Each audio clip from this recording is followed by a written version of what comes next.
Şunu bırak. Yemeğini yiyecek. Ben oraya mısır koydum. Onu yiyecek çocuğum. Anladın mı? Yemek yiyecek aşkım. Bırak. İzin ver. Sineklere saldırıyorsun ama bu güzel kumruya saldırma bari. Yemek yiyecek. Ben oraya mısır taneleri koydum aşkım.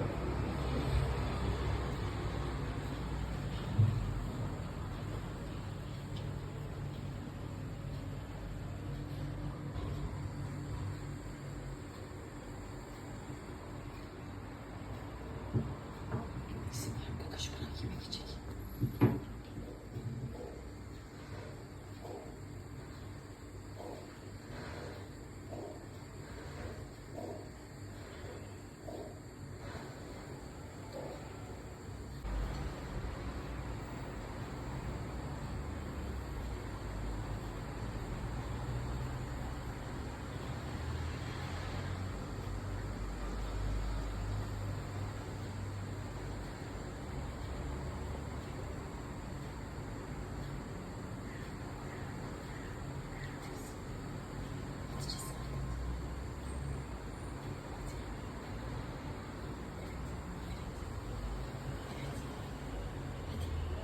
Aferin sana, aferin.